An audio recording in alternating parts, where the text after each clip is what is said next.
RC Main d'Aventure. Donc je voulais pas vous laisser dans le blanc parce que la dernière vidéo, comme vous avez vu, j'ai pas réussi à faire la modification.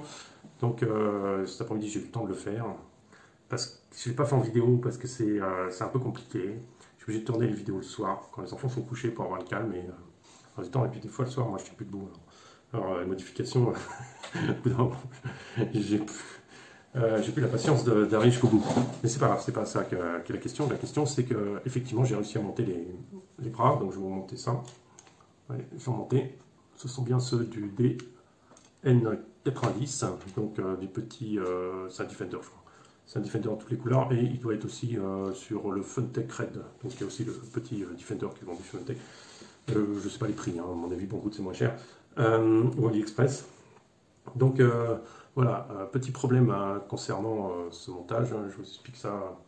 C'est un peu compliqué, il faut adapter les choses, c'est pas si simple que ça. Parce que, en fait, là. Bref, attendez. On change de concept pour avoir la lumière. Donc voilà. Donc, vous voyez bien, je vais vous montrer avec un tournevis ou un truc tout simple. Vous voyez bien, les rangements sont là. Donc ça, c'est bien la lumière maintenant. Donc voilà, ça c'est bien ceux du TNN90 qui sont beaucoup plus épais. Je vous montre ceux d'origine. Donc ceux d'origine, c'est ces petites crottes là, donc qui cassent, qui ont une rupture rapidement à cet endroit-là. Voilà, avec le froid et tout. Donc ils avaient fait une update sur l'autre. Donc j'ai essayé de l'adapter. Le problème est pas si simple, parce qu'en fait, vous allez trouver avec, je vous trouve ça tout de suite, comme ça vous allez bien comprendre ce qui se passe. Et vous allez pouvoir, si vous voulez le faire, c'est vraiment une update pas chère, qui est vraiment pratique et tout, mais qui nécessite... Voilà, je vais même parler comme ça, vous voyez. Ça, c'est la pièce d'origine. Bon, ça, c'est la pièce qui est cassée, que j'ai remplacée. Voilà, donc ça, c'est la pièce d'origine. Et donc, vous avez les tirants de pont. Alors, j'essaie de me décaler, qui se mettent là, là-dedans, et l'amortisseur par-dessus. Vous situez le truc un peu là, c'est le pont. Là, ça vient les autres tirants de pont. Le pont est fixé du côté de mon doigt. Vous arrivez à le situer. Donc là, vous avez un trou assez large qui vient se mettre là. OK.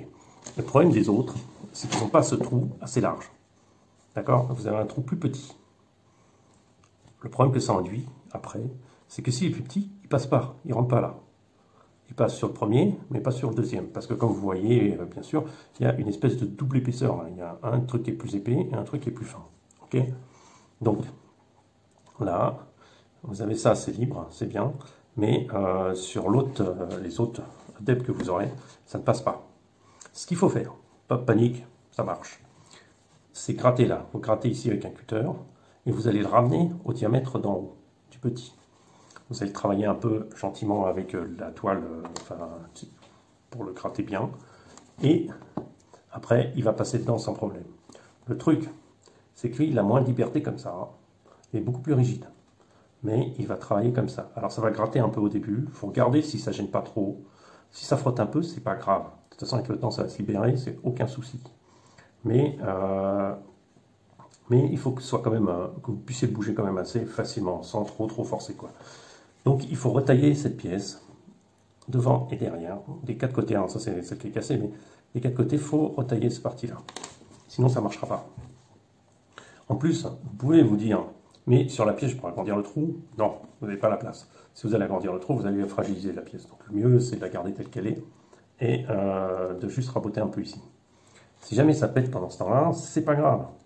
Si vous la cassez à ras, vous mettez une vis par derrière, vous faites un trou, vous passez une vis, un e-stop, et puis là, vous mettez les deux amortisseurs et machin, ça passe, vous mettez une espèce de bague. De toute façon, c'est pas un engin de compétition, donc c'est pas un peu le jeu dans tous les sens.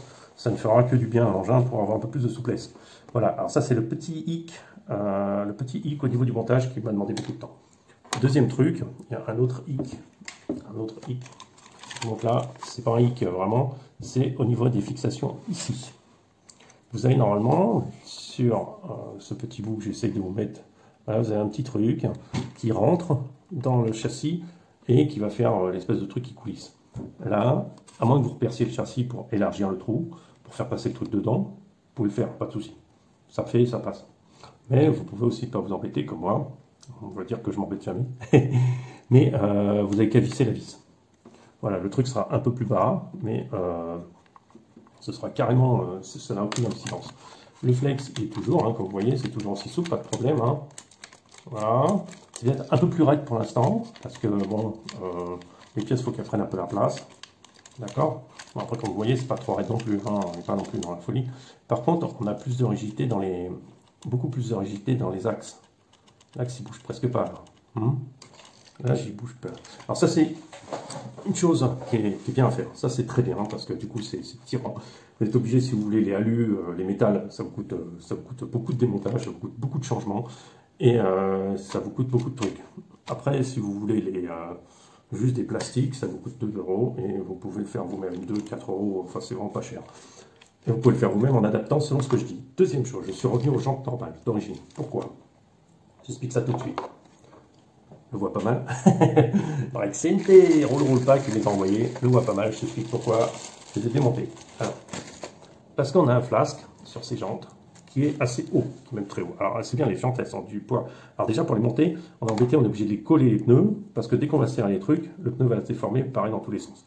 Donc, après, vous n'aurez pas le pneu bien droit. Le mieux, c'est de les coller au début, bien droit, et après, vous montez les flasques. Tout l'intérêt du beadlock, qui est pas du tout aucun intérêt. Donc, le truc, c'est que, regardez, le flasque, il vient assez haut sur le pneu, ce qui n'est pas moche, ce qui n'est pas bête. Mais du coup, il écrase le pneu et il empêche de travailler correctement. Enfin, vraiment d'être souple dans tous les sens. Il durcit le pneu, il comprime le pneu. Ce que je veux pas. C'est pour ça que je suis revenu à mes jantes d'origine. Ça me permet d'avoir le pneu encore mou. Ils sont moussés là, hein, je les ai moussés. Ils sont en plus alourdis. Et du coup, ça me permet d'avoir le pneu, voilà, mou. C'est pour ça que je suis revenu sur ces jantes-là. T'inquiète pas. Tes jantes, je les remettrai peut-être un jour. Je ne sais pas. Pour l'instant, ça m'a pas plus convaincu que ça. Ou encore avec les très dures que j'ai encore. Possible. Je sais pas. Ça permettra d'avoir deux chouettes choses de jantes, pour ça. Mais voilà la complication qu'il y a vis-à-vis de ces jantes. Elles sont pas mal, elles sont bien, elles sont jolies en plus. Si on les repeint ou si on les fait en noir, ça peut être super classe, ou en gris, ou comme vous voulez. Par contre, ouais, le flasque est trop haut et empêche le pneu est un peu coincé dedans. Donc c'est un peu dommage. Voilà. Donc ça, c'est ce que je voulais vous montrer comme modification.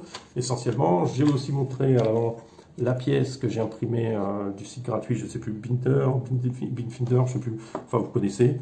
Le truc, faites gaffe quand vous l'imprimez parce qu'elle est un poil plus haute, enfin faites gaffe, sachez-le. Il y a deux possibilités, vous avez 6 mm, 10 mm, je crois, 6 ou 4, je ne sais plus. Donc moi j'ai imprimé la plus basse, et malgré tout, on a un décalage vers le haut de ça. Pas de problème, ça vous juste remonte un peu le châssis, c'est tout. C'est pas gênant. Si vous voulez vraiment monter le châssis, il vaut mieux monter les 4. Mais comme moi j'ai remonté la transmission pour qu'elle ne touche pas par terre, là. Vous voyez bien, c'est bien libre là. Et ben du coup, j'ai pas, avec les angles des cardans, je suis un peu coincé là. Donc voilà. Donc voilà, je voulais pas vous laisser dans le noir concernant cette modif. Je vais vous montrer, il y aura un roulage très bientôt parce que j'ai très envie d'y aller. Et puis cet engin est tellement sympathique et tellement agréable que ce serait dommage de ne pas le faire rouler.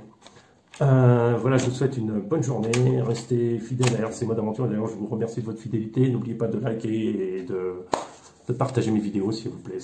À très bientôt.